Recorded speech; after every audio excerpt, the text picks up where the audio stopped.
চতুর্থ মাসিক তাফসিরুল কোরআন মাহফিলে মহান আল্লাহ তাআলা আমাদেরকে বাছাই করে কোরআনের এই মাজমায়ে বসিয়ে দিয়েছেন। এই জন্য অন্তর থেকে শুকরিয়াতান বলি আলহামদুলিল্লাহ। আজকে আমরা সূরাতুল ফাতিহা এর তাফসির আলোচনা করব, পর্ব 2, দ্বিতীয় পর্ব। আজ আমরা আলোচনা করব সূরা ফাতিহার 2 নম্বর, 3 নম্বর, 4 নম্বর আয়াতের তাফসির।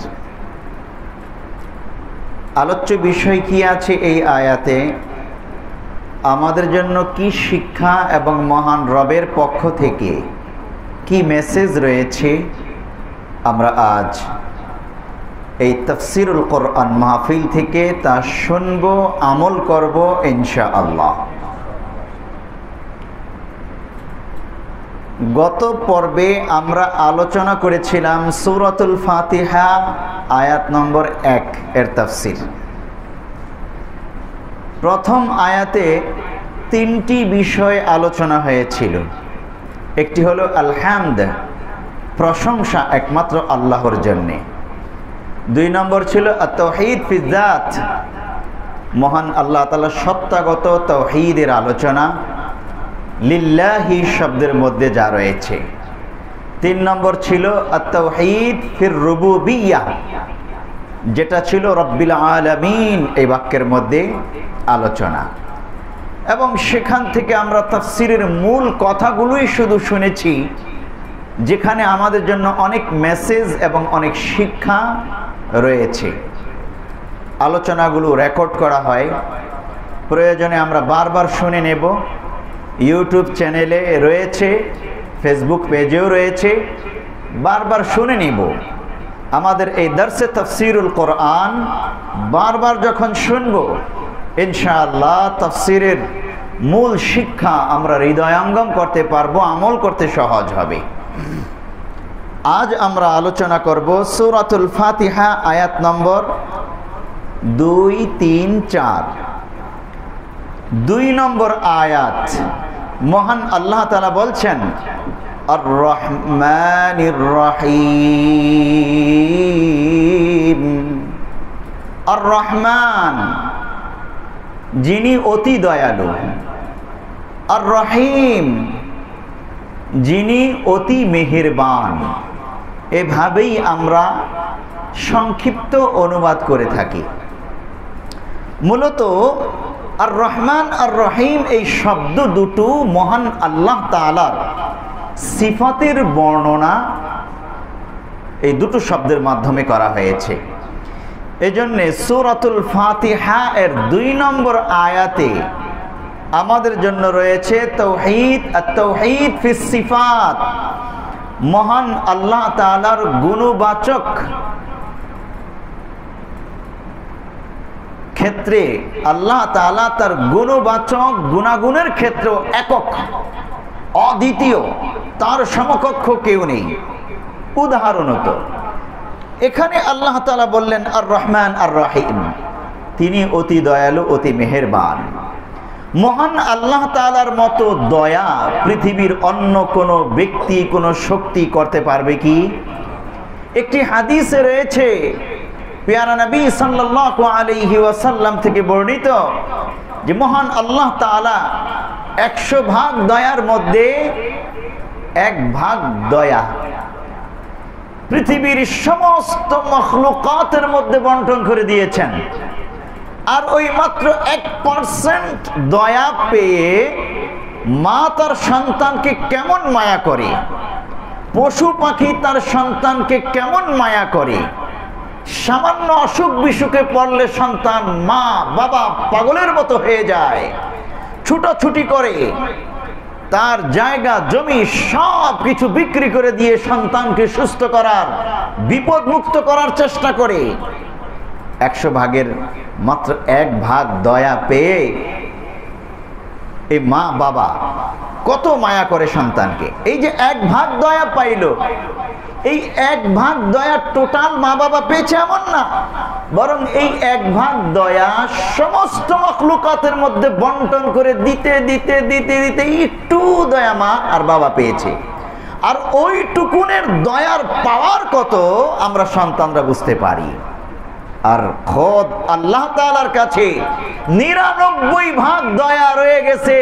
এই ৯৯ ভাগ দয়া দিয়ে মায়া দিয়ে আল্লাহ তাআলা তার বান্দাকে দয়া মায়া করেন।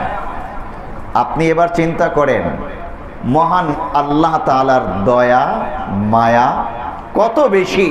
পৃথিবীর সমস্ত মখলুকাতের দয়া মায়াকে একত্রিত করলে 1% হবে। শুধু আল্লাহর কাছেই ৯৯ ভাগ দয়া। আপনি বলুন মহান আল্লাহ তাআলার দয়ার সমকক্ষ কেউ কি দয়া দেখাতে পারবে? না, পারবে না। কি বিস্ময়কর কথা! দুনিয়ার নাদান বান্দারা বলে কোরআনুল কারীমে আল্লাহ তাআলা চুরি করলে চোরের হাত কেটে দিতে বলেছে। আহা, এ বড় অমানবিক কথা। বলে কি বলে না? অনেকে বলে বেবিচার করে জিনা করে বিবাহিত নারী পুরুষ তাকে পাথর মেরে মৃত্যুদণ্ড নিশ্চিত করার কথা বলা হয়েছে ইসলামী আইনে। তথা কথিত মানবতাবাদীরা চিৎকার করে উঠবে, না না, এটা মানবতার লঙ্ঘন, এটা হতে পারে না। তুমি কি আল্লাহর চেয়ে বেশি দয়া মায়াবান হয়ে গেছো? কোরআনের আইন লঙ্ঘন করার কারণে অসংখ্য মানুষের অধিকার নষ্ট হয়, অসংখ্য মানুষ নির্যাতনের শিকার হয়। কোরআনের আইন না থাকার কারণে আজ দুর্নীতিবাজরা দেদারসে দুর্নীতি করতেছে, জনগণের পকেটের টাকা মেরে দিচ্ছে, সিন্ডিকেট করে পণ্যদ্রব্যের দাম বাড়িয়ে দিয়ে জনগণের চোখের পানি ফেলতেছে, পকেটের টাকা খালি করে ফেলতেছে। আর তুমি আসো এই চিন্তা নিয়ে যে দুর্নীতিবাজ দুর্নীতি করলে, চোর চুরি করলে হাত কেটে দেবে, আহা, হাতটাই থাকবে না। এ তো অমানবিক আইন। তুমি অমানবিক আইন বলে কোরআনের আর আল্লাহর আইনকে তুমি এইভাবে বয়কট করতেছ। আল্লাহর চেয়ে তুমি মায়াবান বেশি? কখনো সম্ভব না। পৃথিবীর সমস্ত মানুষের দয়া মায়া অধিকার রক্ষা করার জন্যে আল্লাহ তাআলা চোরের হাত কাটার আইন দিয়েছেন। বরং ওই চোরের প্রতিও দয়া মায়া দেখাবার জন্যে আল্লাহ তাআলা চোরের হাত কাটার আইন দিয়েছেন, যেন চোর ভবিষ্যতে আর চুরি না করে, যেন জাহান্নামে তাকে যেতে না হয়, অনন্ত অফুরন্তকাল জাহান্নামে থাকতে না হয়। দয়া করে মায়া করে আল্লাহ তাআলা এই আইন দিয়েছেন। আমরা নাদান বান্দারা বুঝি না, কোরআনের কাছে আসি না, কোরআনের দর্স তাদরিস বুঝি না, যার ফলে আল্লাহর আইনের উপর আঙ্গুল তুলি। ঠিক কি না? আল্লাহ তাআলা আমাদেরকে এই অজ্ঞতা থেকে বেরিয়ে আসার তৌফিক দান করুন, বলি আমিন। আল্লাহ তাআলা আমাদের আদালতগুলোকে, আমাদের রাষ্ট্রগুলোকে এই অজ্ঞতা থেকে বেরিয়ে আসার তৌফিক দান করুন, বলি আমিন। আর রহমান আর রহিম,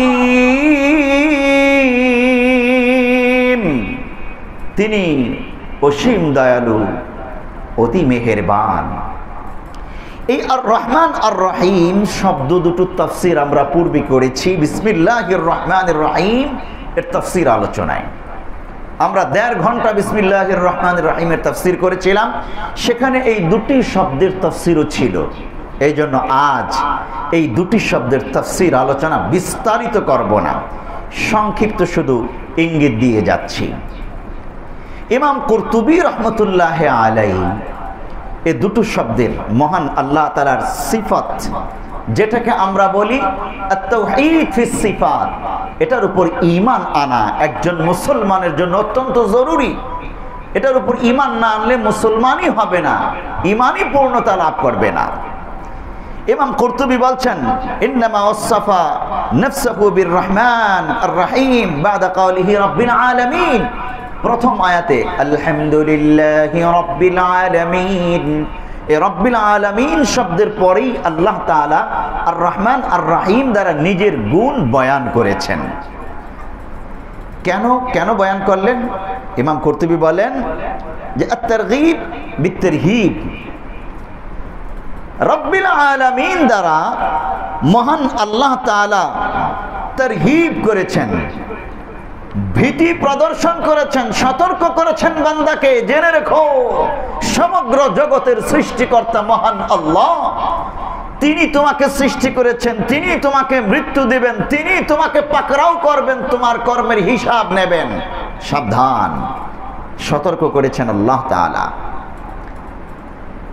এরপরেই যখন আর রহমান আর রহিম বললেন, ইমাম কুরতুবী বলছেন এই দুটো শব্দ তথা আল্লাহ তাআলার সিফাত বয়ান করার মাধ্যমে আল্লাহ তাআলা তারগীব করেছেন, বান্দাকে তারগীব করেছেন, নিরাশ হইও না। কখনো তুমি ভুল করে ফেলেছ, তওবা করো, ফিরে আসো মহান রবের দিকে, মহান রবের দয়া মায়া প্রত্যাশা করো।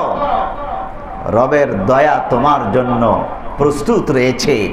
আল্লাহ তাআলা আর রহমান আর রহিম উল্লেখ করার দ্বারা বান্দাকে আশান্বিত করেছেন, নিরাশ হয়ো না, মহান রবের দয়ার দিকে ফিরে আসো।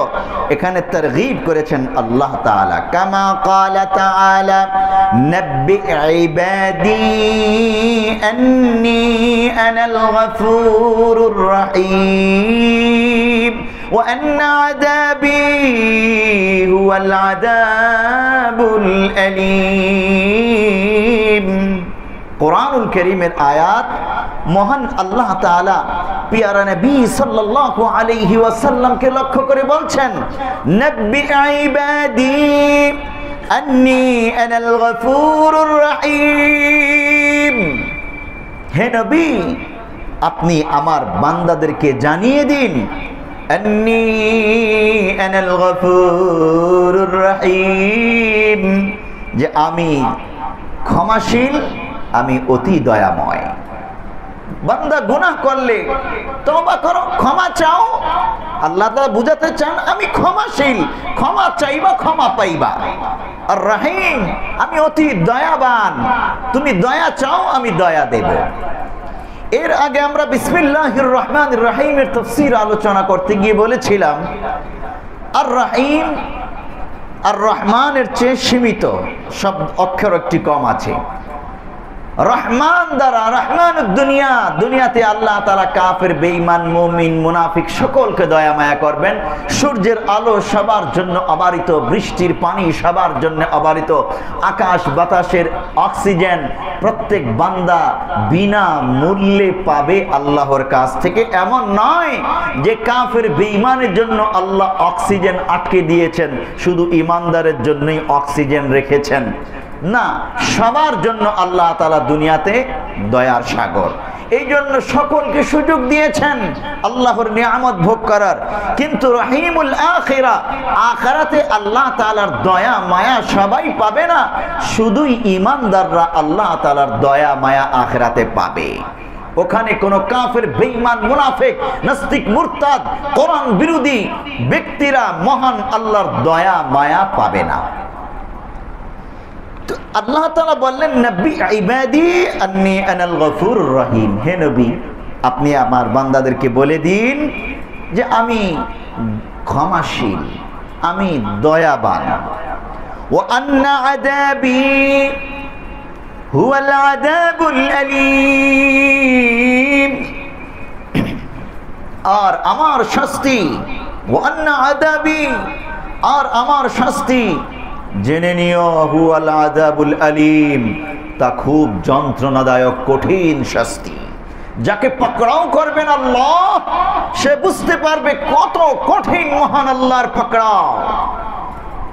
ক্ষমা পাবার সুযোগ থাকা সত্ত্বেও, দয়া নেওয়ার সুযোগ থাকা সত্ত্বেও কোন বান্দা যখন নিল না, নাফরমানি করেই বেড়ালো, তো মহান আল্লাহ তাআলার তারগীব তার জন্য নয়, তারহিব অপেক্ষা করছে, সতর্ক শাস্তি তার জন্য অপেক্ষা করছে। এজন্যে ইমাম কুরতুবী বলছেন, রব্বিল আলামিন এই তারহিবের পর আল্লাহ তাআলা আর রহমান আর রহিম বলে বান্দাকে দয়া মায়ার চাদরে আবৃত করে নেওয়ার আহ্বান জানিয়েছেন। আসো বান্দা, আসো আমার দয়ার চাদরের ভিতরে ঢুকো, আসো আমার রহিম রহমানের চাদরে তোমরা ঢুকে যাও। কত গাফেল আমরা, দৌড় দিচ্ছি উল্টা দিকে, দৌড় দিচ্ছি জাহান্নামের দিকে।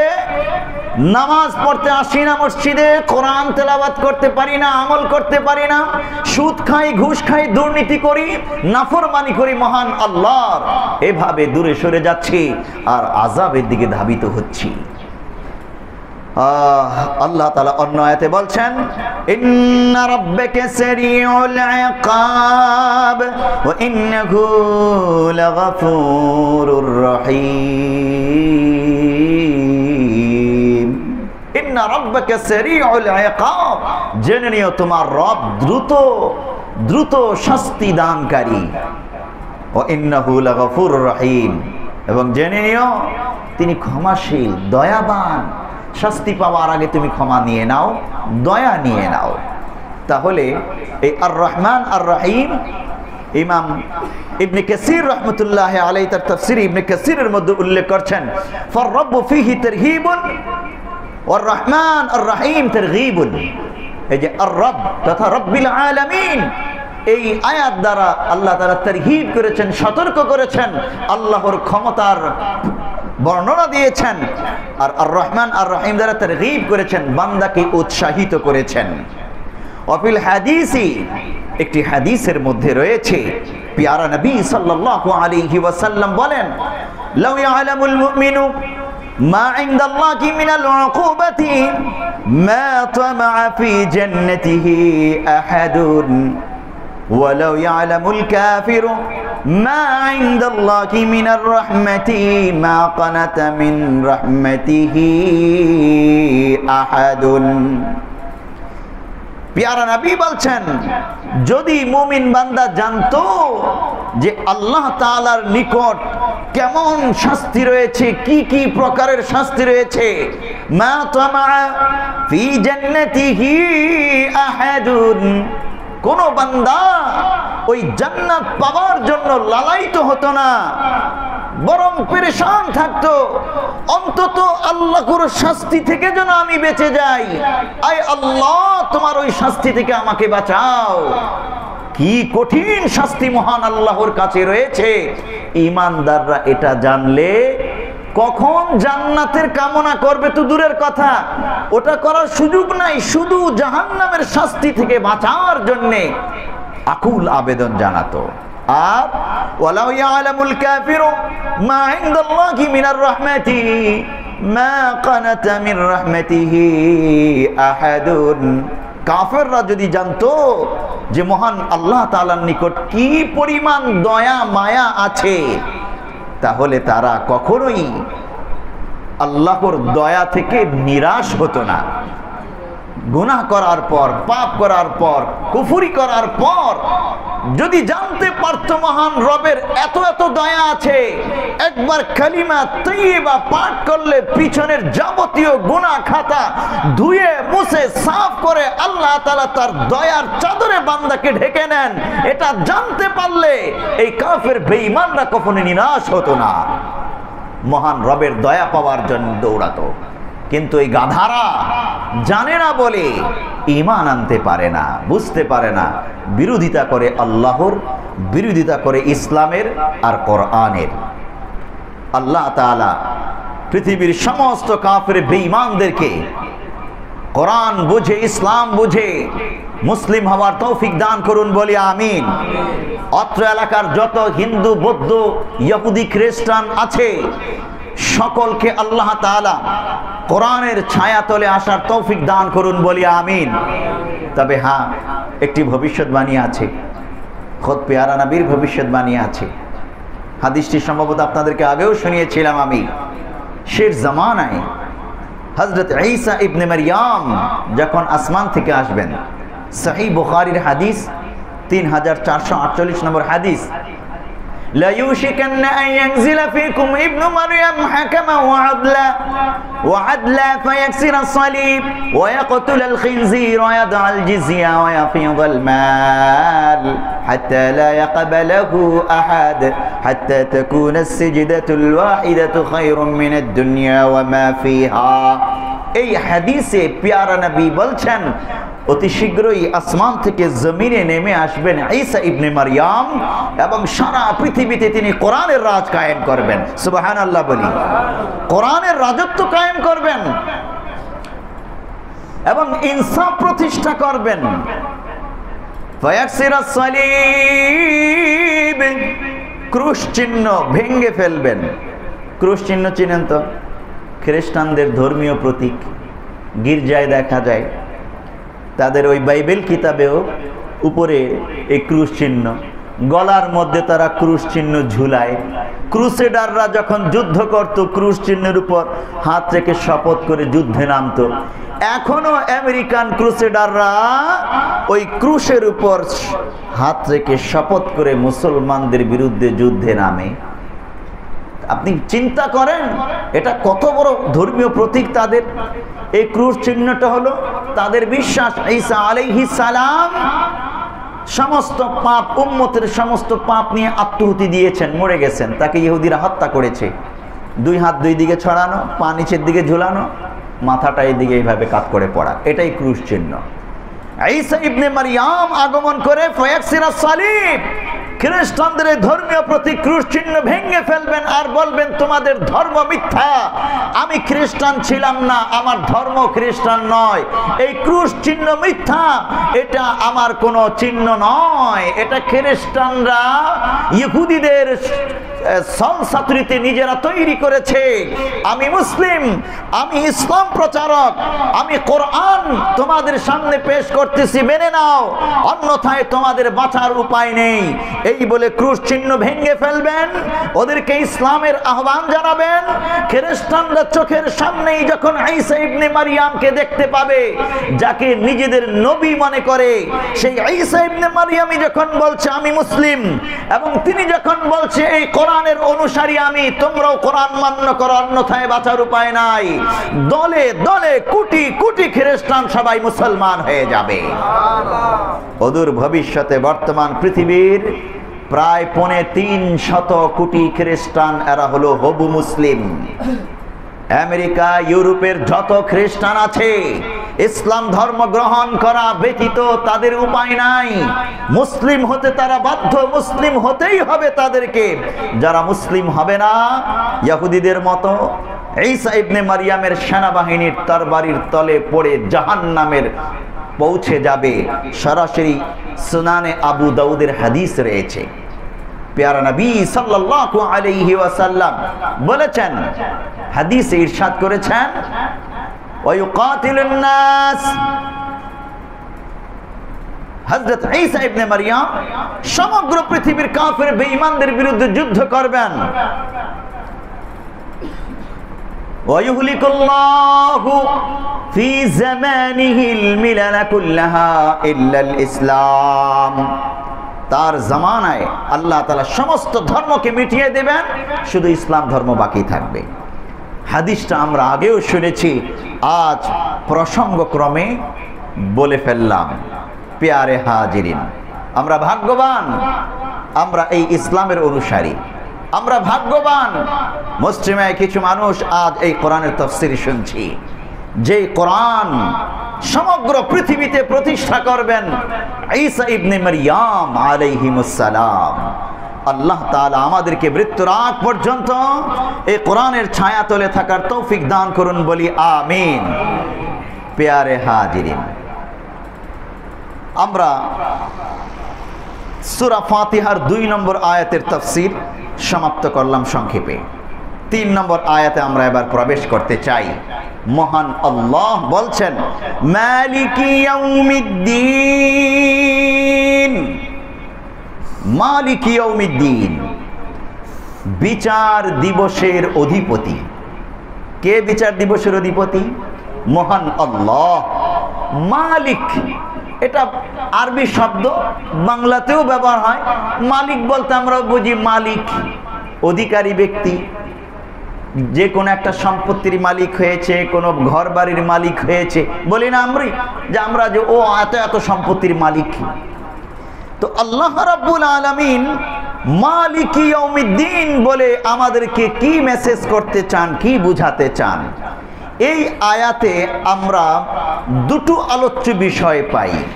একটি হলো আত-তাওহীদ ফিল উলুহিয়্যা, আর এই তাওহীদ ফিল উলুহিয়্যার একটি অংশ হলো তাওহীদ ফিল হুকুক। 2 নম্বর আল ঈমানু বিল আখিরাহ। একজন বান্দা তাওহীদুল উলুহিয়্যায় বিশ্বাস স্থাপন না করলে কখনোই মুমিন হতে পারে না, ঈমানদারই হতে পারে না।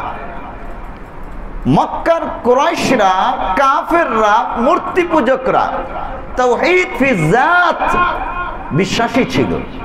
সত্তাগতভাবে আল্লাহ তাআলা আছেন এটা বিশ্বাস করত মক্কার কাফেররা, মূর্তি পূজকরা। আল্লাহ তাআলা আসমান জমিন সৃষ্টি করেছেন, মক্কার কাফেররা এটা বিশ্বাস করত। তাওহীদ ফি যাতে তারা বিশ্বাসী ছিল, তাওহীদ ফির রুবুবিয়্যাতেও তারা বিশ্বাসী ছিল। সমস্যা বাদিয়েছে তারা তাওহীদ ফিল উলুহিয়্যায়। অত্যন্ত গুরুত্বপূর্ণ চ্যাপ্টার এটা ইসলামের এবং ঈমানের। কোরআনুল কারীমে ওই যেন গুরুত্ব সহকারে জায়গায় জায়গায় তাওহীদ ফিল উলুহিয়্যা, আত-তাওহীদ ফিল উলুহিয়্যার আলোচনা মহান আল্লাহ তাআলা করেছেন। ভালো করে জেনে রাখুন। এর পরের আয়াত ইয়্যাকা না'বুদু ওয়া ইয়্যাকা নাস্তাঈন, ওখানেও তাওহীদ ফিল উলুহিয়্যার আলোচনা রয়েছে। তাহলে কাফের বেঈমানরা, মক্কার কুরাইশরা আল্লাহকে মানত যে আল্লাহ আছেন। কাবা তারা বিশ্বাস করত এই কাবা আল্লাহর ঘর, মালিকের ঘর, এটা বিশ্বাস করত তারা। এই জন্য আব্রাহা বাহিনী যখন হস্তি বাহিনী সহ, হাতি সহ হামলা করতে এসছে কাবায়, ভেঙ্গে গুড়িয়ে দেবে, আব্দুল মুত্তালিব মূর্তি পূজকদের লিডার কি করেছিলেন? তিনি কাবার গিলাফ ধরে কান্না করেছেন আর বলেছেন, মালিক তুমি তোমার এই ঘরের মালিক, তুমি তোমার ঘর রক্ষা করো, আমার পক্ষে সম্ভব না। আমি ছাগলের উটের মালিক, ওগুলো রক্ষা করার জন্য আব্রাহার কাছে গিয়েছিলাম, কিন্তু এই ঘরের মালিক তুমি, আয় আল্লাহ তুমি তোমার ঘরকে রক্ষা করো। এই দোয়া করেছিল। আপনি চিন্তা করেন, মক্কার কাফেররা, কুরাইশরা, মূর্তি পূজকরা ওই ঘরের মালিক আল্লাহ, এই আসমান জমিনের স্রষ্টা আল্লাহ, এটা বিশ্বাস করত। আল্লাহ তাআলাকে খালিক মালিক মানত। কিন্তু সমস্যা হলো এই তাওহীদ ফিল উলুহিয়্যায় তারা আল্লাহ তাআলার ইবাদত করতে রাজি ছিল না, আল্লাহ তাআলার আইন কানুন মানতে রাজি ছিল না, আল্লাহ তাআলার নাজিল করা কোরআন মানতে রাজি ছিল না, আল্লাহ তাআলার পক্ষ থেকে রাসূল মুহাম্মদুর রাসূলুল্লাহ সাল্লাল্লাহু আলাইহি ওয়াসাল্লামকে মানতে তারা রাজি ছিল না। কারণ এটা মানতে গেলেই তাদের সব কিছু ত্যাগ করা লাগে, এক মুহাম্মাদের আনুগত্য করা লাগে, নেতাগিরি ছুটে যায়, চেয়ার ছুটে যায়, নিজস্ব মন গড়া মতবাদ ছুটে যায়, নিজেদের বানানো আইন কানুন ছুটে যায়, জোর যার মুল্লুক তার, এটাও ছুটে যায়। এই জন্য তারা আত-তাওহীদ ফিল উলুহিয়্যা এটা তারা মানত না, তাওহীদ ফিল হুকুক এটা তারা মানত না। আল্লাহ রাব্বুল আলামিন এই মালিক ইয়াউমিদ্দিন, মালিক মালিক এই শব্দের মধ্যেই তাওহীদ, আত-তাওহীদ ফিল উলুহিয়্যা এর ইঙ্গিত রয়েছে। কিভাবে? এই তাওহীদ ফিল উলুহিয়্যার একটি অংশ আত-তাওহীদ ফিল হুকুক, আইনগত অধিকার একমাত্র আল্লাহ তাআলা। দেখুন, মহান আল্লাহ তাআলা তিনি দুনিয়াতেও মালিক, আখিরাতেও মালিক, পৃথিবীর সমস্ত বস্তুরাজির মালিক, আমাদের মালিক, সব কিছুর মালিক। এই জন্য তাফসিরে ইবনে কাসিরে আল্লামা ইবনে কাসির রহমতুল্লাহ আলাইহি মালিক এই শব্দটার বিশ্লেষণ আগে করতেছেন। দেখুন, আমরা বিশ্লেষণটা একটু শুনে নিই তাফসির ইবনে কাসির থেকে। মালিক মাখুযুম মিনাল মিলকি কামা ক্বালা তাআলা, দুটো শব্দ থেকে মালিক শব্দটার উৎপত্তি ধরা যায়। একটি হলো মিলকুন শব্দ, কামা ক্বালা তাআলা ইন্না নাহনু নারিথুল আরদা ওয়া মা আলাইহা ওয়া ইলাইনা ইউরজাউন। মালিক শব্দটি মিলকুন থেকে গ্রহণ করা হয়েছে।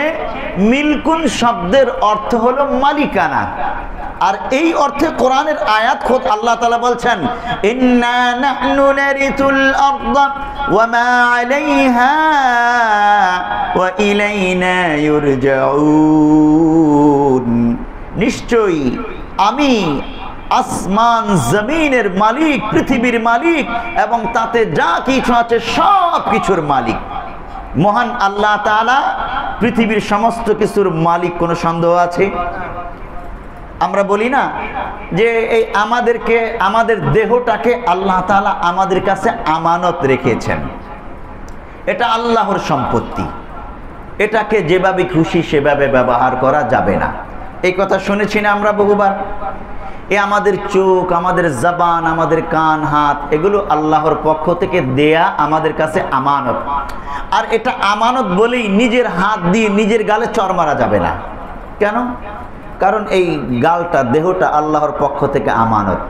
এটাকে, এই আমানতের গায়ে নিজে নিজে মারা যাবে না, আত্মহত্যা করা যাবে না কোনোভাবেই, কারণ আল্লাহর আমানতের খেয়ানত করা হবে।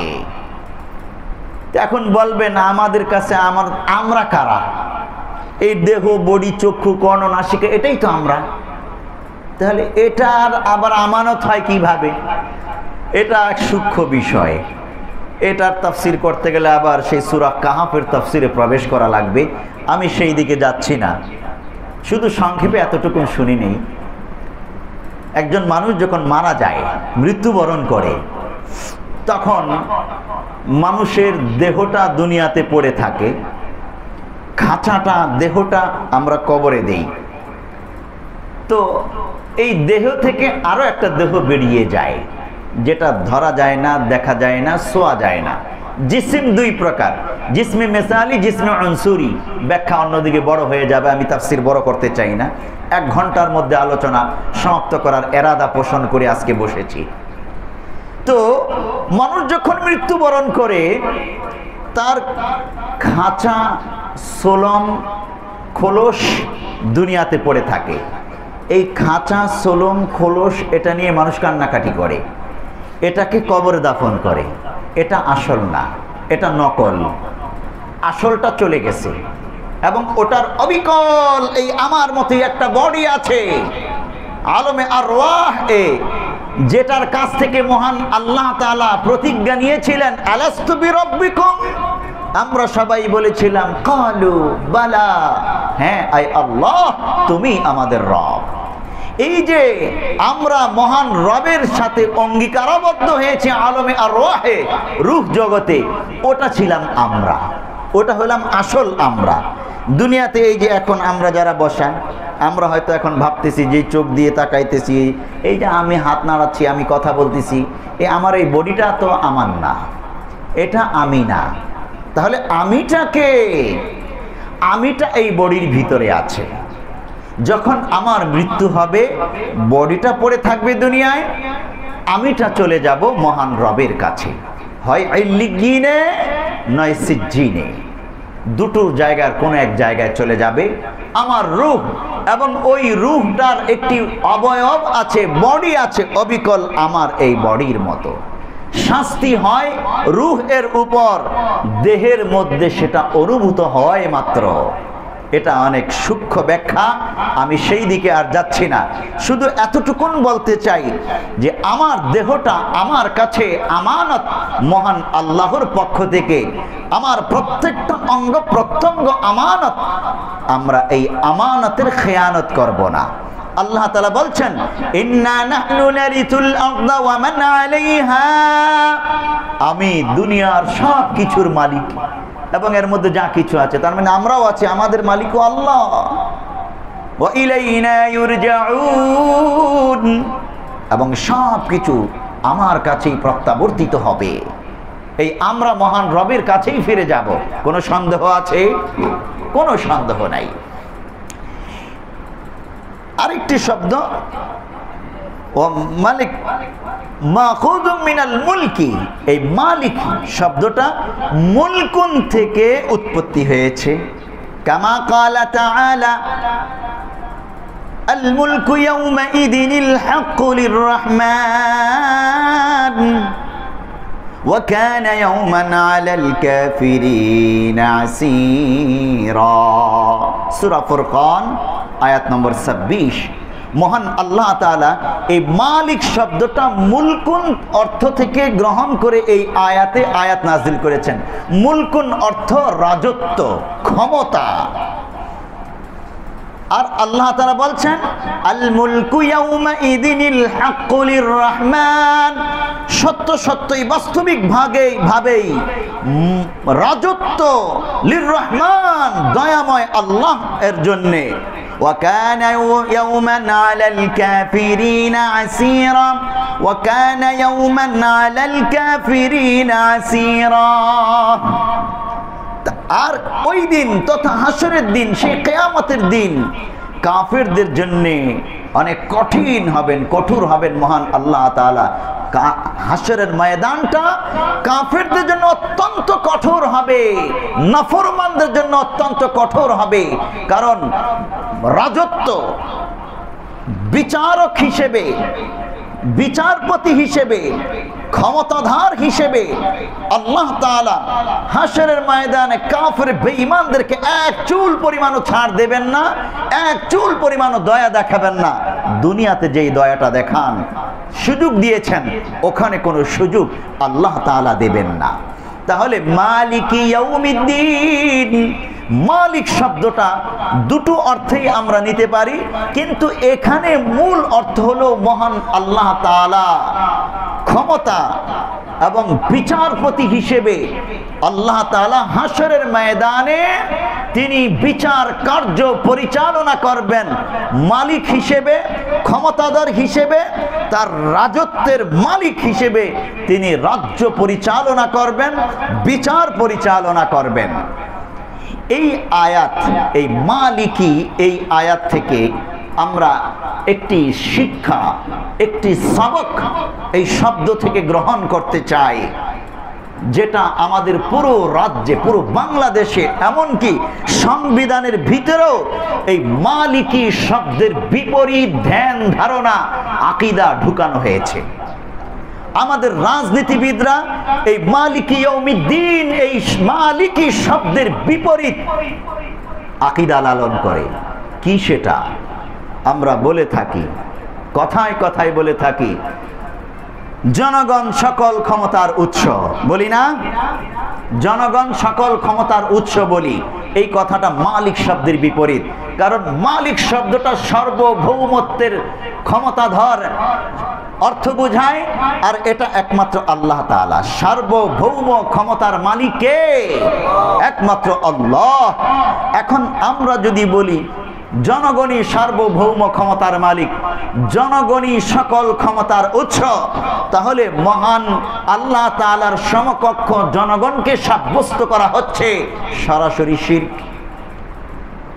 তাওহীদ ফিল উলুহিয়্যা এবং তাওহীদ ফিল হুকুকের বিপরীত আকীদা। এখানে মালিক শব্দটা আমাকে তাওহীদ ফিল হুকুক এবং তাওহীদ ফিল উলুহিয়্যার আকীদা লালন করার সবক দিচ্ছে। আর আমি রাজনীতিবিদ হিসেবে বলছি, গণতান্ত্রিক হিসেবে বলছি, সমাজতন্ত্রী হিসেবে, ধর্মনিরপেক্ষ মতবাদী হিসেবে বলছি যে না, জনগণ সকল ক্ষমতার মালিক।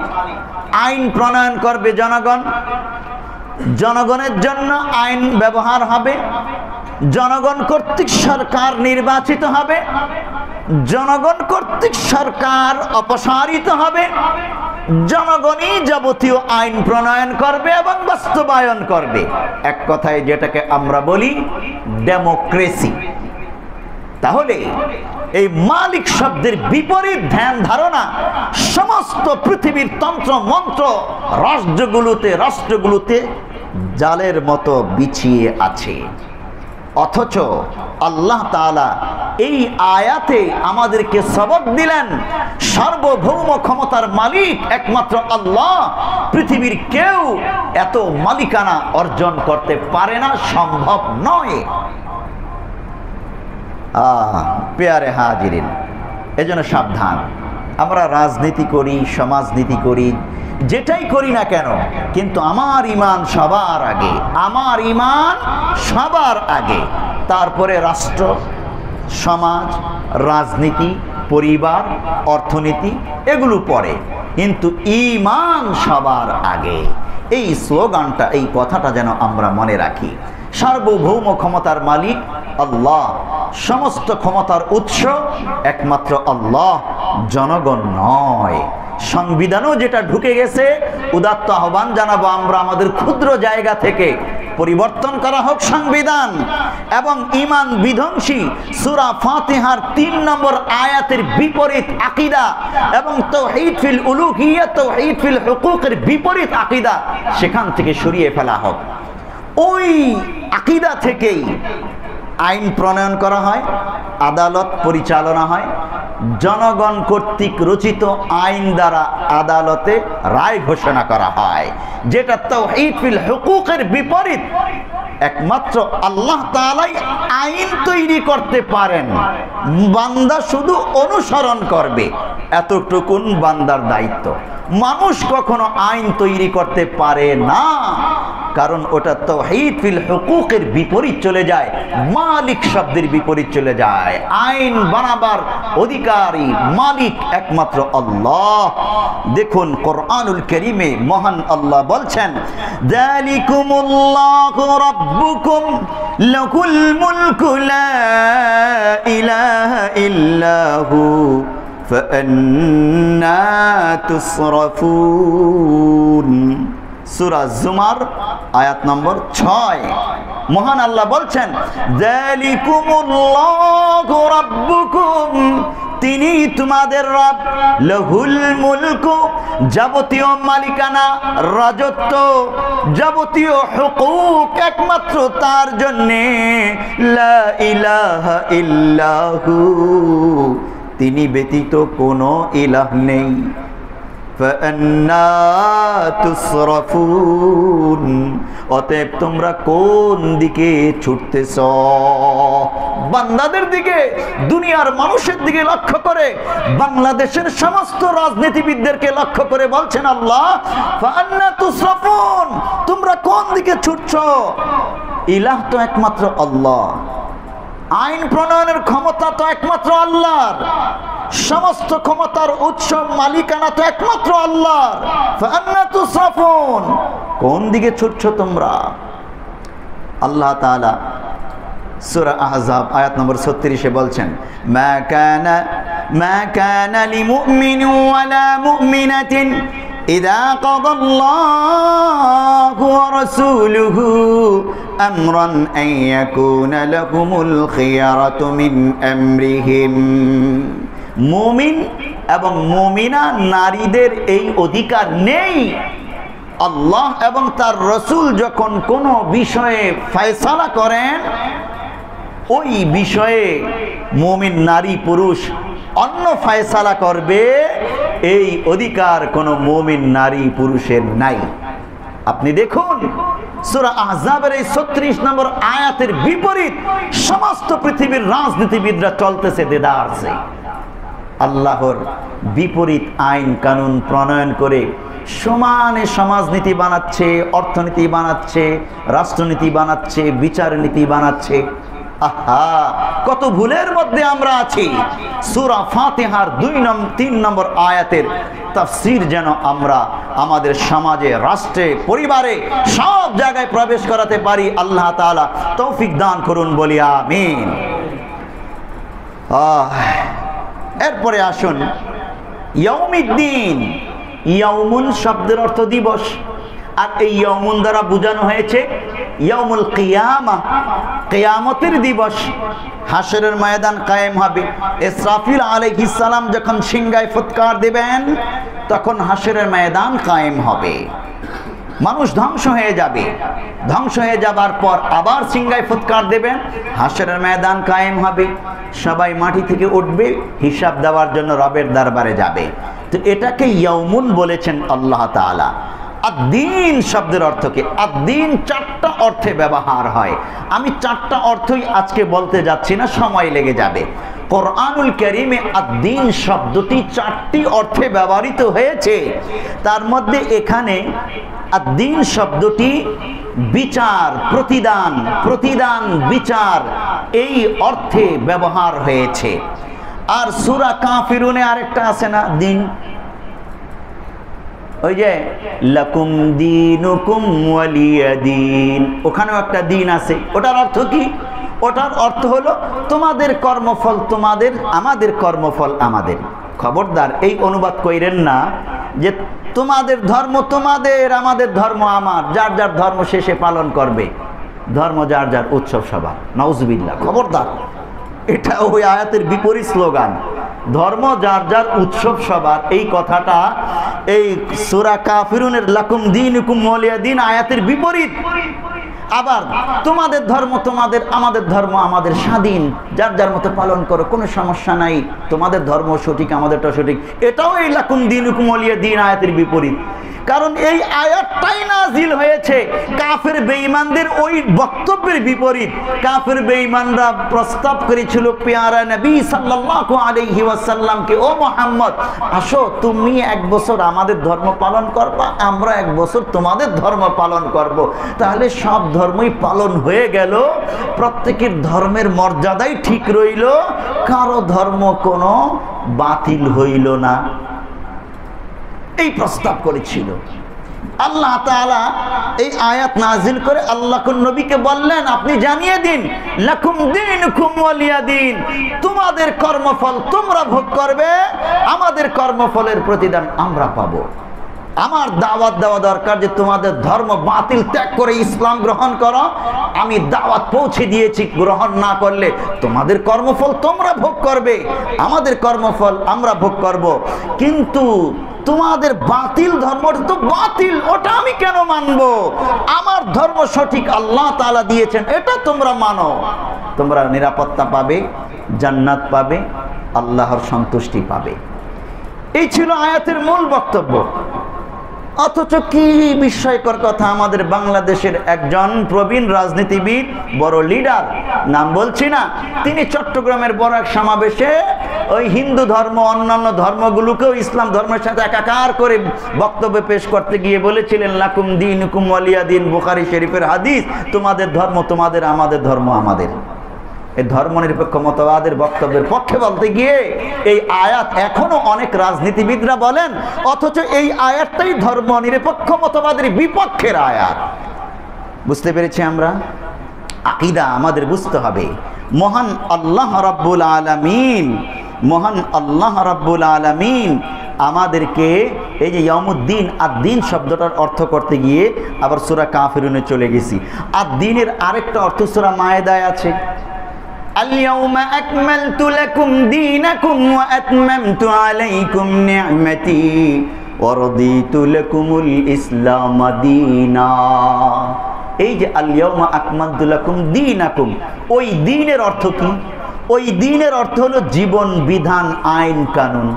মহান আল্লাহ তাআলা যে শরীয়ত দিয়েছেন, সেই শরীয়ত, সেই জীবন বিধান, সেই আইন কানুন, সেটাকে দ্বীন বলা হয়। তিনটা অর্থ তো করেই ফেললাম, যাই হোক আলোচনা লম্বা না করি।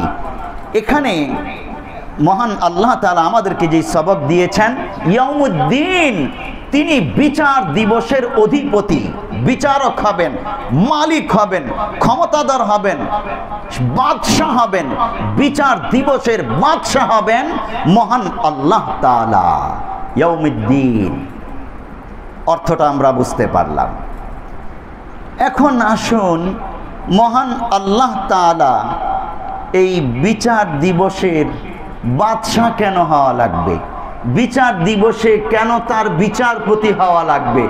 দুনিয়াতে তিনি বিচার করে দিলেই তো হতো, তাহলে আমাদেরকে আবার ওই পিছনের আয়াতে ফিরে যাওয়া লাগে।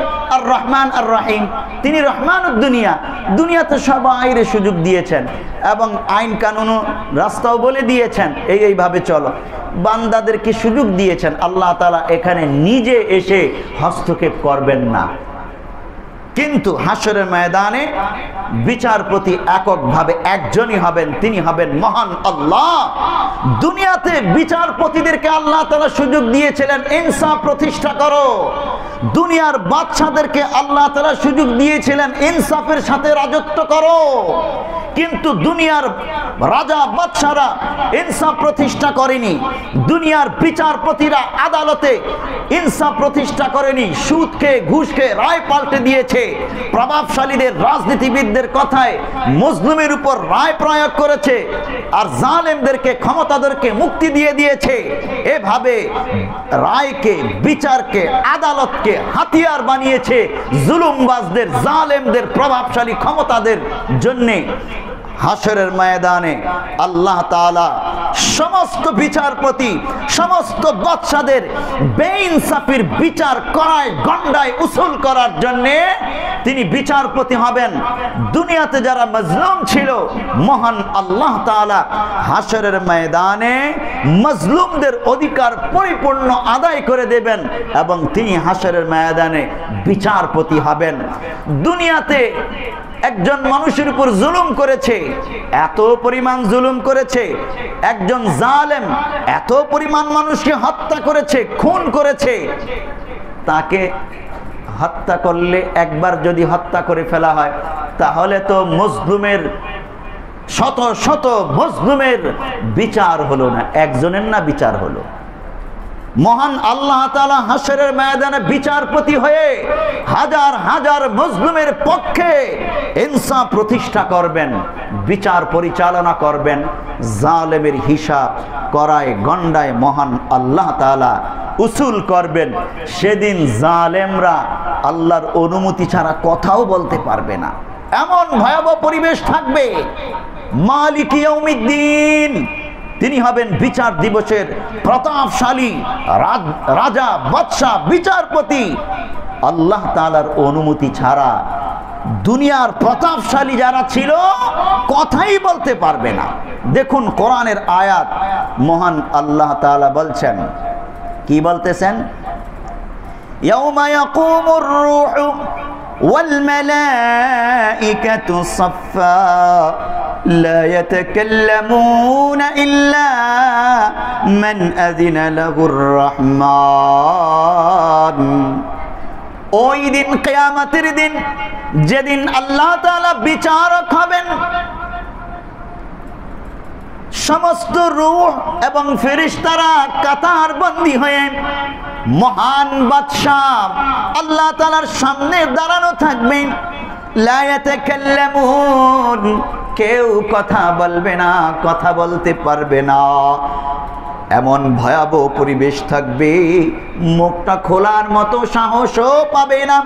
ইল্লা মান আযিনা লাহুর রহমান, একমাত্র আল্লাহ তাআলা যাকে অনুমতি দেবেন সেই কথা বলতে পারবে। আর সবার আগে কথা বলবেন আমাদের নবী মুহাম্মদুর রাসূলুল্লাহ সাল্লাল্লাহু আলাইহি ওয়াসাল্লাম। এমন এক পরিবেশ থাকবে, এমন এক পরিবেশ থাকবে, আল্লাহ তাআলার অনুমতি ছাড়া কেউ কথাও বলতে পারবে না। ওই সময় বিচারপতিরা আসামির কাঠগড়ায় দাঁড়ানো থাকবে, সমস্ত পৃথিবীর রাজা বাদশারা আসামির কাঠগড়ায় দাঁড়ানো থাকবে, মহান আল্লাহ তাআলার সামনে দাঁড়ানো থাকবে। আল্লাহ রাব্বুল আলামিন বলছেন, মহান আল্লাহ তাআলা তার প্রভাব, রাজত্ব, বিচারের প্রভাব দেখাবেন। কামা ক্বালা তাআলা, হুয়াল্লাহুল্লাযী লা ইলাহা ইল্লা হুয়াল মালিকুল কুদ্দুসুস সালামুল মুমিনুল মুহাইমিন। মালিকুল কুদ্দুস, রাজত্ব, বাদশাহীর কথা বলেছেন আল্লাহ তাআলা। কোরআনে আল্লাহ তাআলা আরো বলছেন, লিমানিল মুলকুল ইয়াউম লিল্লাহিল ওয়াহিদিল কাহ্হার। যখন পৃথিবী ধ্বংস হয়ে যাবে, সমস্ত পৃথিবী ধ্বংস হয়ে যাবে, ইসরাফিল আলাইহিস সালাম সিংহায় ফুৎকার দেবেন, আবার সিংহায় ফুৎকার দিবে, আবার সমস্ত মানুষ উঠবে কবর থেকে। আল্লাহ তাআলা প্রশ্ন করবেন, লিমানিল মুলকুল ইয়াউম, আজকে রাজত্ব কার, আজকে ক্ষমতা কার, জবাব দেওয়ার কেউ থাকবে না। আল্লাহ তাআলাই জবাব দেবেন, লিল্লাহিল ওয়াহিদিল কাহ্হার, মহাপ্রতাপশালী একমাত্র আল্লাহ তাআলার যাবতীয় ক্ষমতা আর রাজত্ব। হাদিসের মধ্যে প্যারা নবী সাল্লাল্লাহু আলাইহি ওয়াসাল্লাম উল্লেখ করতেছেন, হাদিসটি রয়েছে সহিহ বুখারী এবং সহিহ মুসলিমে।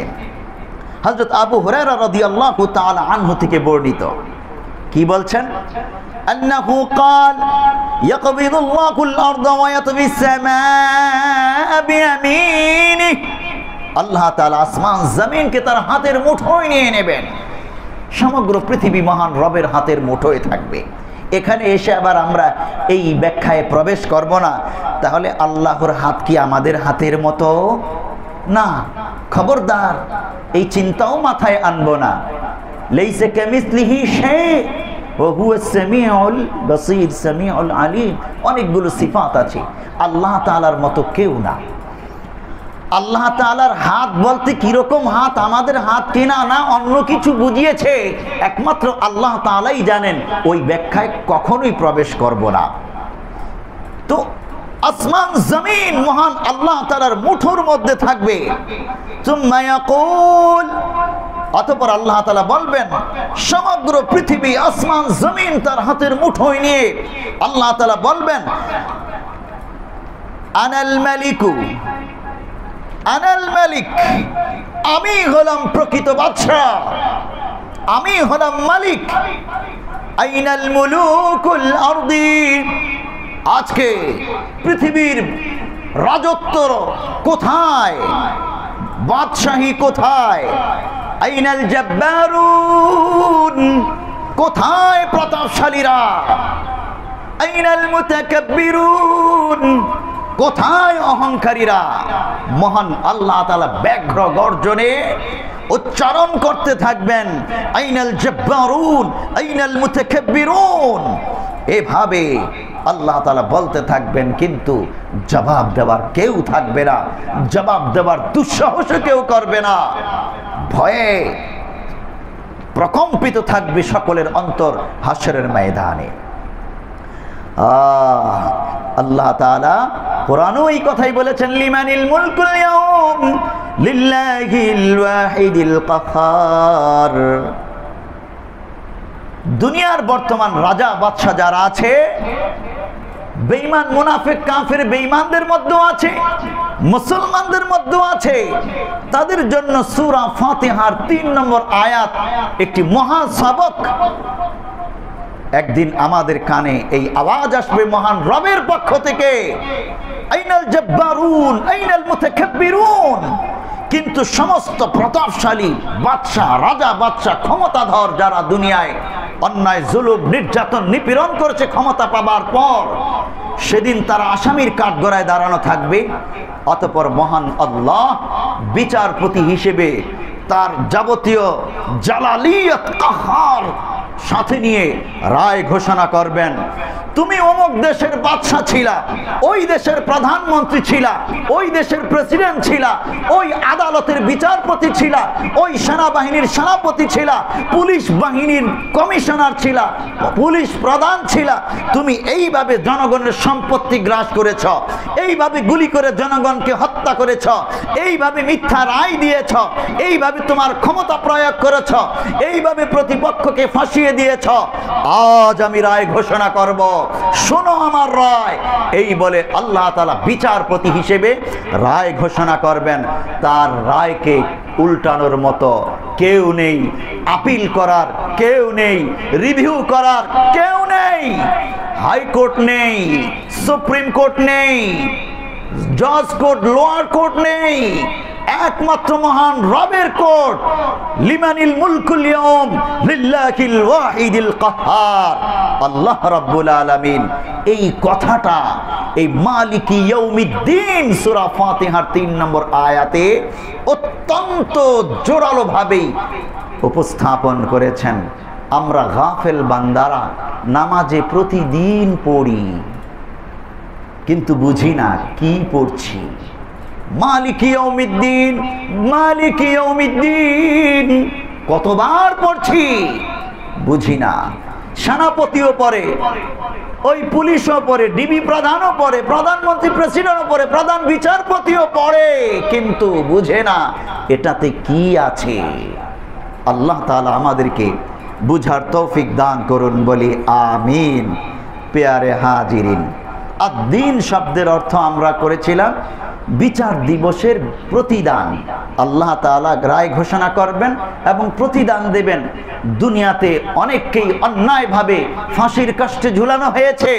উদাহরণ আগেও বলেছিলাম, মিশরে সৈয়দ কুতুব, তাফসীর ফি জিলালিল কোরআনের লেখক, বিখ্যাত আলেম সৈয়দ কুতুব রাহিমাহুল্লাহকে ফাঁসির কাস্টে ঝুলিয়ে দিয়েছে মিশরের প্রতাপশালী তৎকালীন জামাল আব্দুল নাসের বাদশাহ। একজন আলেমকে ফাঁসির কাস্টে ঝুলানো হয়েছে, একটাই অপরাধ, তিনি কালিমার দাওয়াত দিয়েছেন, কালিমার রাজত্বের কথা বলেছেন, তাওহীদের কথা বলেছেন, বই লিখেছেন, তাফসীর গ্রন্থ লিখেছেন, কালিমার ব্যাখ্যা সম্বলিত, এটাই তার অপরাধ ছিল। সমাজ রাষ্ট্রের সব জায়গায় কালিমার ব্যাখ্যা প্রতিষ্ঠিত হোক, এই বক্তব্যই তার অপরাধ ছিল। তাকে হত্যা করা হয়েছে ফাঁসির কাস্টে ঝুলিয়ে। আপনারা কি মনে করেছেন সেই প্রতাপশালী বাদশাকে আল্লাহ ছেড়ে দেবেন? একজন আলেমের গলায় অন্যায়ভাবে ফাঁসির দড়ি যে ঝুলালো, তার গলায় হাজারো ফাঁসির দড়ি ঝুলানোর জন্য হাসরের ময়দানে মহান আল্লাহ তাআলা বিচারপতি হয়ে রায় ঘোষণা করবেন। জাহান্নামের ফাঁসির দড়ি তার গলায় ঝুলবে, যেই দড়ির দ্বারা তার মৃত্যু হবে না, হাজারবার মৃত্যু হবে, হাজারবার জীবন পাবে, হাজারবার শাস্তির স্বাদ আস্বাদন করতেই থাকবে, একবার না। আলেমের গলায় ফাঁসির দড়ি ঝুলিয়েছ, আলেমকে রাজনীতির স্বার্থে অন্যায়ভাবে হত্যা করেছ। মহান আল্লাহ তাআলা মালিক ইয়াউমিদ্দিন আয়াতটা স্মরণে রেখো, তিনি বিচারপতি হিসেবে রায় ঘোষণা করে জাহান্নামে একবার নয়, শতবার, হাজারবার, লক্ষবার, কোটিবার তোমার ফাঁসি কার্যকর করবেন। চিৎকার পারবে, তোমাকে বাঁচাবার জন্য কেউ আসবে না। যারা বাঁচাবে তোমার বন্ধু বান্ধব, ওরা নিজেরাই তো ফাঁসির কাস্টে ঝুলতে থাকবে। যারা বাঁচাতে পারতো তাদেরকেই তো তুমি ফাঁসির কাস্টে ঝুলিয়েছ, নির্যাতন করেছ। যারা সুপারিশ করতে পারতো তাদেরকেই তুমি নির্যাতন করেছ। কে তোমার পক্ষে সুপারিশ করবে? ইবনে মাজার হাদিস, 3 শ্রেণী মাত্র সুপারিশ করতে পারবে আল্লাহর কাছে। يشفع يوم القيامة 3: الأنبياء ثم العلماء ثم الشهداء। 3 শ্রেণী সুপারিশ করবে আল্লাহর কাছে কিয়ামতের ময়দানে। 1 নম্বর আল আম্বিয়া, নবীগণ। 2 নম্বর সুম্মাল উলামা, কোরআন হাদিসের ধারাবাহক উলামায়ে কেরাম। 3 নম্বর সুম্মা শুহাদা, শুহাদানে ইসলাম। তাদেরকে যদি আমরা জুলুম, নির্যাতন, নিপীড়ন করি, নাখোশ করি, আমার পক্ষে কে সুপারিশ করবে? দুনিয়ার এই ক্ষমতাধররা বড় বোকা, আসল ব্যক্তিদেরকে চিনল না। আল্লাহ তাআলা আমাদেরকে বুঝার তৌফিক দান করুন, বলি আমিন। এই জন্য প্যারা নবী হাদিসে ইরশাদ করেছেন, আল কাইয়িসু মান দানা নাফসাহু ওয়া আমিলা লিমা বা'দাল মাউত। ওই ব্যক্তি প্রকৃত বুদ্ধিমান। আল কাইয়িসু, ওই ব্যক্তি প্রকৃত বুদ্ধিমান। মান দানা নাফসাহু ওয়া আমিলা লিমা বা'দাল মাউত। দুনিয়াতে যে তার নিজের নফসকে, প্রবৃত্তিকে দমন করতে পেরেছে এবং মৃত্যুর পরবর্তী সময়ের জন্য সে আমল সংগ্রহ করতে পেরেছে, এ হলো প্রকৃত বুদ্ধিমান। দুনিয়াতে কারা প্রকৃত বুদ্ধিমান আমরা চিনে নেব প্যারা নবীর হাদিস অনুযায়ী। হাশরের ময়দানে আমার হিসাব নেওয়ার আগে দুনিয়াতে আমি আমার হিসাব নেব। ওমর ইবনে খাত্তাব বলছেন, আল্লামা ইবনে কাসির রাহমাতুল্লাহ আলাইহি, এই মালিক ইয়াউমিদ্দিন বিচার দিবসের হিসাব নেবেন, আল্লাহ বিচার করবেন। এই আয়াতের তাফসীর করতে গিয়ে হযরত ওমর ইবনে খাত্তাব রাদিয়াল্লাহু তাআলা আনহু এর বক্তব্য উপস্থাপন করেছেন। হযরত ওমর রাদিয়াল্লাহু তাআলা আনহু বলেছেন, হাসিবু আনফুসাকুম ক্বাবলা আন তুহাসিবু। তোমাদের হিসাব নেওয়ার পূর্বে নিজেরাই তোমরা নিজেদের হিসাব নাও। ওয়াজিনু আনফুসাকুম ক্বাবলা আন তুযানু,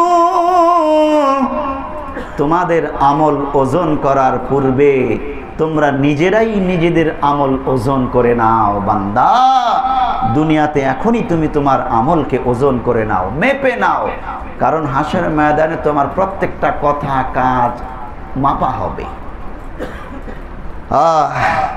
হযরত ওমর ইবনে খাত্তাব রাদিয়াল্লাহু তাআলা আনহু এর এই বক্তব্য আমাদের জন্য অনেক বড় সবক।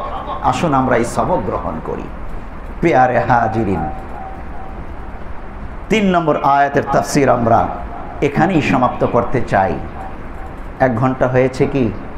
আমরা 4 নম্বর আয়াতের তাফসীরে আজকে প্রবেশ করতে পারবো না, আগামী তাফসীরের জন্য রেখে দেই নাকি?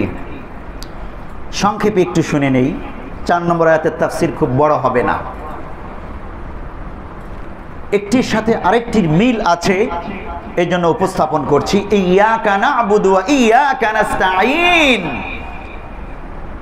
প্রথম 3টি আয়াতে ওখানে 1 থেকে 3 নম্বর আয়াত পর্যন্ত মূলত আল্লাহ তাআলার পরিচয় ও দায়িত্ব এই ব্যাপারে আলোচনা, আর 4 নম্বর থেকে 7 নম্বর আয়াত পর্যন্ত বান্দার পরিচয় ও দায়িত্ব কি, এই আলোচনাগুলো উপস্থাপন হয়েছে।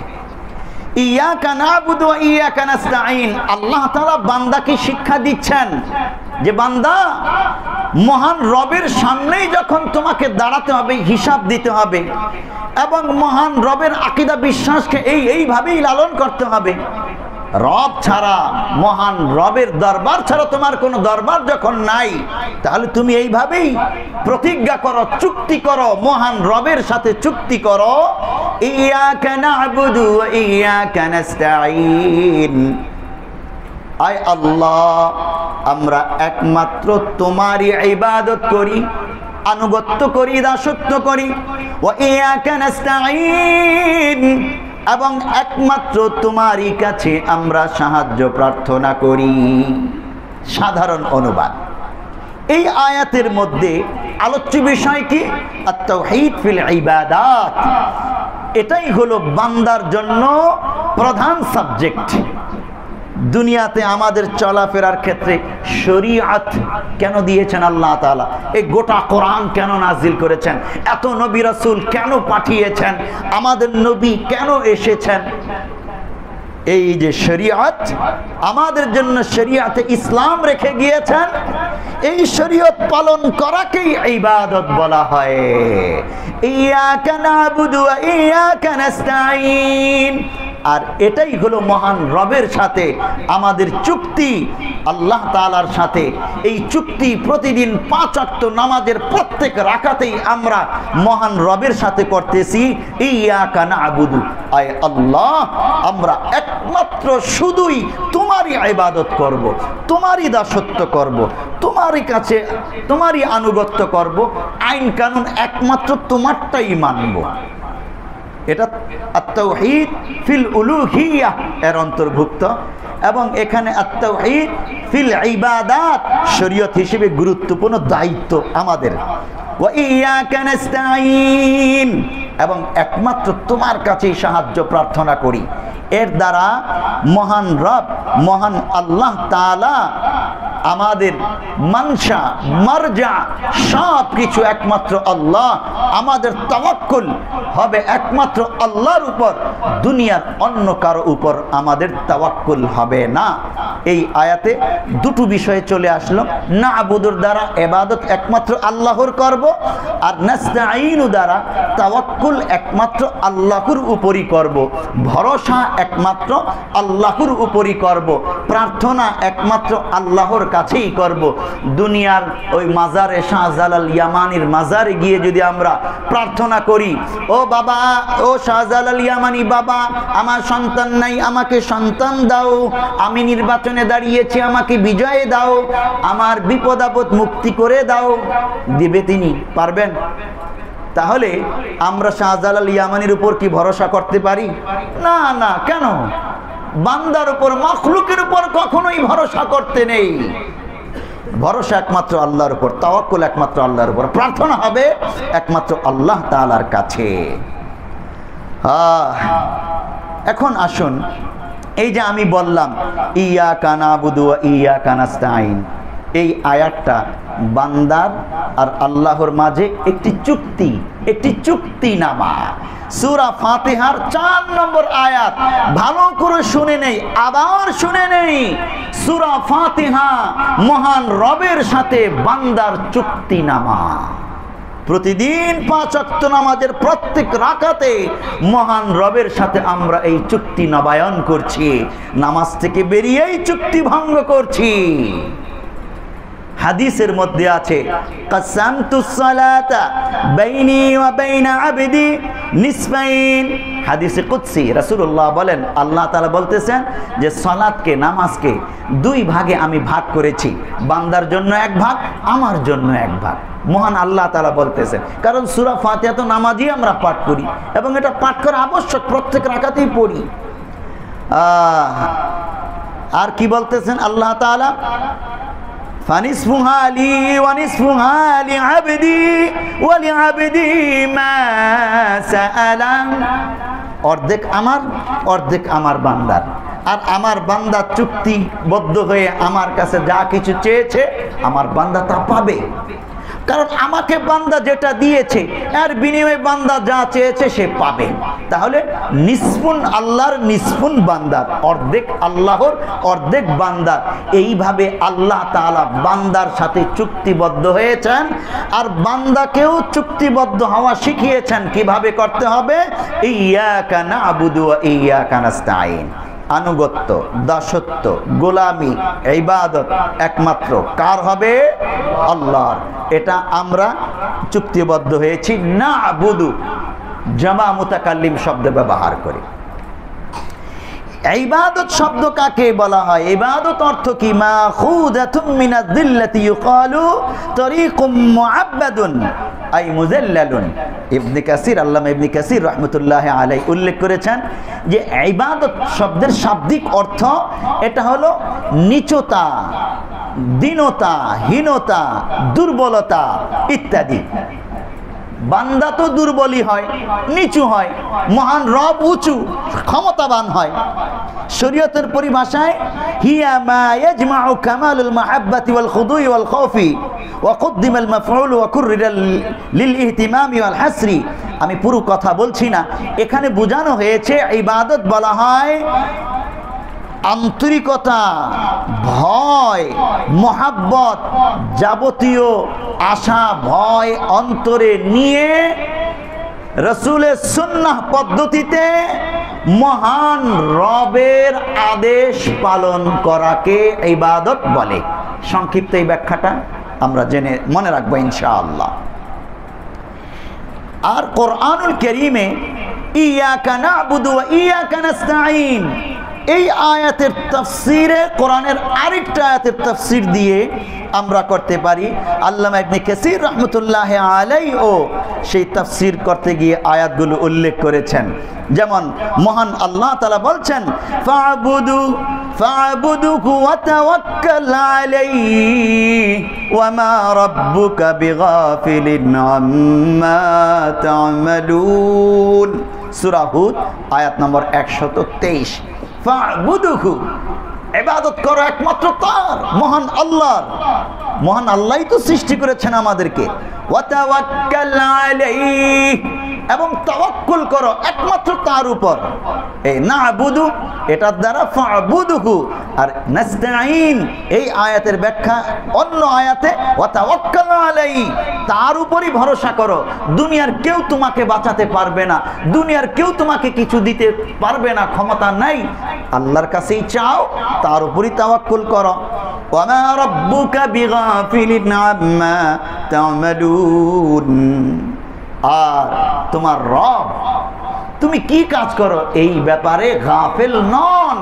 তুমি যা যা করো, যখনই যা কিছু করো তিনি জানেন, তিনি সম্যক অবহিত। সুতরাং মহান রবকে ফাঁকি দিয়ে তুমি কিছু করে ফেলবা এটা কল্পনাও করো না। অতএব নামাজে তুমি চুক্তি করলা ইয়াকা নাবুদু ওয়া ইয়াকা নাস্তাঈন, আয় আল্লাহ, একমাত্র তোমারই গোলামি করি, তোমারই দাসত্ব করি, তোমারই ইবাদত করি, তোমার কাছেই প্রার্থনা করি, অন্য কারো দাসত্ব আনুগত্য করি না, অন্য কারো আইন কানুন মানি না, অন্য কারো কাছে কিছুই প্রার্থনা করি না, অন্য কারো উপর ভরসা করি না। এই চুক্তি যখন তুমি করলা, বান্দার নামাজে আল্লাহর সাথে তোমার চুক্তি হয়ে গেল, নামাজ থেকে বেরিয়েই তুমি কি করতেছ জেনে নিও, এই ব্যাপারে আল্লাহ গাফেল না। নামাজ থেকে বেরিয়েই বান্দা ওই দোকানে গিয়ে 2 নম্বরই করে, ফরমালিন মিশায়, মানুষকে ঠকায়, আর গোলামি করে নেতার, প্রভাবশালীদের। নেতার কথায় আল্লাহর আইন কানুন বাদ দেয়, নামাজ পড়তে ভুলে যায়, কোরআনের আইন ভুলে যায়, অন্যায় করতে বলেছে অন্যায় করে বলে। নামাজের মধ্যে সে প্রতিজ্ঞা করলো মহান রবের আনুগত্য, গোলামি, কিন্তু নামাজ থেকে বেরিয়ে চুক্তি ভুলে গেল। এটা শুধু সাধারণ ব্যক্তিরা না, একেবারে নিম্ন থেকে উচ্চ শ্রেণীর সবাই নামাজে চুক্তি করে, একটা নামাজ থেকে বেরিয়েই চুক্তি ভঙ্গ করে ফেলে। আপনি বলুন, মহান আল্লাহ তাআলা কয়বার আপনাকে ক্ষমা করবেন? কয়বার ক্ষমা করবেন? বারবার তামাশা করতেছেন মহান রবের সাথে, কয়বার আল্লাহ তাআলা আপনাকে ক্ষমা করবেন? কিন্তু ওই যে রহমানুদ দুনিয়া, আল্লাহ তাআলা দুনিয়াতে অফুরন্ত দয়াশীল, সবাইরে সুযোগ দিয়েছেন। এত এত অপরাধ করে বান্দা, তারপরেও আল্লাহ তাআলা বাঁচিয়ে রাখেন। অন্যথায় যেই পাপ করি আমরা, যেইভাবে দুর্নীতি করে এক একজন ক্ষমতা পাবার পর, এই যে কিছুদিন আগে পুলিশ অফিসার একজনের কথা আপনারা শুনেছেন, ওরে বাবা, তার সম্পত্তির বর্ণনা যখন পেপার পত্রিকায় মিডিয়াতে আসলো, আমরা হতবাক হয়ে গেলাম।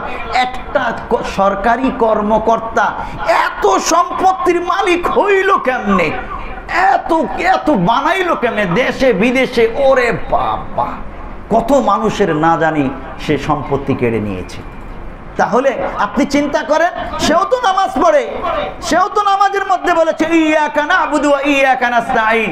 এরকম বেনজির পৃথিবীতে, বাংলাদেশে আরো কত জানি আছে, আল্লাহ তাআলাই ভালো জানেন। সবাই তো ইয়াকা না'বুদু ওয়া ইয়াকা নাস্তাঈন বলে, কিন্তু কি করে? আল্লাহ তাআলা আমাদেরকে সবক নেওয়ার তৌফিক দান করুন। এখানে আমাদের পরিচয়, এই আয়াত থেকে বান্দার পরিচয় শুরু হয়েছে। বান্দার পরিচয় কি? আমাদের পরিচয় কি? আমি প্রধানমন্ত্রী, আমি প্রেসিডেন্ট, আমি মুফতি, আমি মুহাদ্দিস, আমি মাওলানা, আমি এই, আমি সেই, আমি শিল্পপতি, আমি বড় লোক, আমি ছোট লোক, আমি শ্রমিক, আমি মালিক, আমি রিক্সাওয়ালা, আমি পাজেরো হাঁকানেওয়ালা। কত পরিচয় আমাদের! না, এটা আমার পরিচয় নয়, এটা আমার আসল পরিচয় নয়। আমার আত্মপরিচয় এই এখান থেকে শুরু। ইয়াকা না'বুদু ওয়া ইয়াকা নাস্তাঈন। আমি কে? আয় আল্লাহ, আমি তোমার দাস, আমি তোমার দাসত্ব করি। ইয়াকা না'বুদু, একমাত্র তোমারই দাসত্ব করি। আল্লাহর দাস হওয়া, আল্লাহর গোলাম হওয়া বান্দার জন্য সৌভাগ্যের বিষয়। সবাই প্রকৃত দাস আর গোলাম হতে পারে না। শ্রেষ্ঠ গোলাম, শ্রেষ্ঠ দাস এই পৃথিবীতে নবীগণ। বলবেন হুজুর কোন কি? তাদেরকে আমরা গোলাম বলবো, দাস বলবো? হ্যাঁ বলবো। আল্লাহ তাআলা বলেছেন। আরে বাংলায় আমরা দাস বলি, গোলাম বলি, আরবিতে এটাকে বলে আব্দুন। আব্দুন অর্থ বান্দা। আব্দুন যখন বলি তখন কি খারাপ লাগে? কিন্তু যখন কাউরে বলি ওই গোলামের পুত গোলাম, তখন এটাকে গালি মনে হয় না, খারাপ মনে হয়। গোলাম বললে, দাস বললে খারাপ মনে হয়। আব্দুন, আল্লাহর দাস হওয়া, আল্লাহর গোলাম হওয়া, এটা সৌভাগ্যের বিষয়। দেখুন মহান আল্লাহ তাআলা কোরআনুল কারীমে একাধিক জায়গায় প্যারা নবী সাল্লাল্লাহু আলাইহি ওয়াসাল্লামকে দাস বলেছেন, গোলাম বলেছেন। যেমন মহান আল্লাহ তাআলা সূরা কাহফের মধ্যে আছে, আলহামদুলিল্লাহিল্লাযী আনজালা আলা আবদিহিল কিতাবা ওয়া লাম ইয়াজআল লাহু ইওয়াজা আবদিহিল কিতাব, আল্লাহ তাআলা কিতাব নাজিল করেছেন আবদিহি, তার দাস তার গোলামের উপর। তার দাস তার গোলাম কে? মুহাম্মদুর রাসূলুল্লাহ সাল্লাল্লাহু আলাইহি ওয়াসাল্লাম। আবার আরো দেখুন সূরা বনী ইসরাইল, ওখানে মহান আল্লাহ তাআলা রাসূলুল্লাহ সাল্লাল্লাহু আলাইহি ওয়াসাল্লামের শ্রেষ্ঠতম মুআজিজার বর্ণনা দিতে গিয়ে বলছেন, সুবহানাল্লাযী আসরা বিআবদিহি লাইলাম মিনাল মাসজিদিল হারাম ইলাল মাসজিদিল আকসা, সুবহানাল্লাযী আসরা বিআবদিহি আবদুন। সমস্ত প্রশংসা পবিত্রতা সেই মহান সত্তার, যিনি রাত্রি ভ্রমণ করিয়েছেন তার দাসকে, তার গোলামকে, তার বান্দাকে রাতের কিছু অংশে মসজিদে হারাম থেকে মসজিদে আকসায়। এরপরে হাদিসে আসছে সিদরাতুল মুনতাহা, শরীফুল আকলাম, আরশ আজিম, উপরের জগতে। যাই হোক, মেয়ারাজ যেটাকে আমরা বলি মেয়ারাজ হয়েছে, ওখানেও আল্লাহ তাআলা আব্দুন শব্দ ব্যবহার করেছেন। হযরত ঈসা ইবনে মারিয়াম, ঈসা আলাইহিস সালামকে খ্রিস্টানরা বলে রুহুল্লাহ, আল্লাহর রূহ, এবং কালিমাতুল্লাহ, আল্লাহর কালিমা। আবার বলে ইবনুল্লাহ, তিনি আল্লাহর পুত্র। নাউজুবিল্লাহ, আল্লাহর পুত্র নাকি ঈসা আলাইহিস সালাম? অথচ ঈসা আলাইহিস সালাম হলেন আল্লাহর বান্দা, গোলাম, দাস। হযরত ঈসা ইবনে মারিয়াম জন্মগ্রহণ করার পরে মায়ের কোলে থাকা অবস্থায় কি বলেছিলেন? ইন্নী আবদুল্লাহ আতানিয়াল কিতাব ওয়া জাআলানি নাবিয়্যা। খবরদার জেনে নিও, ইন্নী আবদুল্লাহ, আমি আল্লাহর গোলাম, আল্লাহর দাস, আল্লাহর বান্দা। আতানিয়াল কিতাব, আমাকে কিতাব দেওয়া হয়েছে। ওয়া জাআলানি নাবিয়্যা, আমাকে নবী বানানো হয়েছে। তাহলে দাস হওয়া, গোলাম হওয়া বান্দার জন্য এটা সবচেয়ে বড় সাইনবোর্ড, সবচেয়ে বড় পরিচয়। মুফতি মুহাদ্দিস হওয়া, প্রধানমন্ত্রী, প্রেসিডেন্ট, এমপি, মন্ত্রী, শিল্পপতি হওয়া, শ্রমিক, মালিক হওয়া বান্দার জন্য লক্ষ্য উদ্দেশ্য নয়, বান্দার পরিচয় নয়। বান্দার একমাত্র আত্মপরিচয় এবং লক্ষ্য উদ্দেশ্য হলো বান্দা গোলাম হবে আল্লাহর, দাসত্ব করবে আল্লাহর। আর আল্লাহর দাস গোলাম হতে পারলেই আমি বান্দা হিসেবে কামিয়াব, সফল কাম হয়ে গেলাম। নবীগণ যেভাবে বান্দা, দাস, গোলাম হিসেবে কামিয়াব হয়েছেন। ইয়াকা না'বুদু ওয়া ইয়াকা নাস্তাঈন, এই আয়াত থেকে, সূরা ফাতিহার 4 নম্বর আয়াত থেকে আমাদের জন্য অন্যতম সবক, আমাদের আত্মপরিচয়। আমরা আল্লাহর দাস, আল্লাহর বান্দা, আল্লাহর গোলাম। আল্লাহর গোলাম দাস হবার জন্য আমাদের যাবতীয় চেষ্টা প্রচেষ্টা থাকবে, দুনিয়ার ক্ষমতা, রাজত্ব লাভ করার জন্য নয়। আর আমার এই পরিচয়কে নিয়েই আমি গর্ববোধ করব, দুনিয়ার অন্য কোনো পরিচয় নিয়ে আমি গর্ববোধ করব না। তবেই আমি সফল কাম হতে পারবো। হাসরের ময়দান থেকে জান্নাতে গিয়ে মহান রবের দাস হিসেবে মহান রবের সামনে দাঁড়াতে পারবো এবং নিজ চোখে মহান রবকে দেখতে পারবো ইনশাআল্লাহ। আল্লাহ তাআলা আমাদেরকে এই কথাগুলো বুঝার, মানার, আমল করার তৌফিক দান করুন। বলি আমিন। ওয়া মা আলাইনা ইল্লাল বালাগ।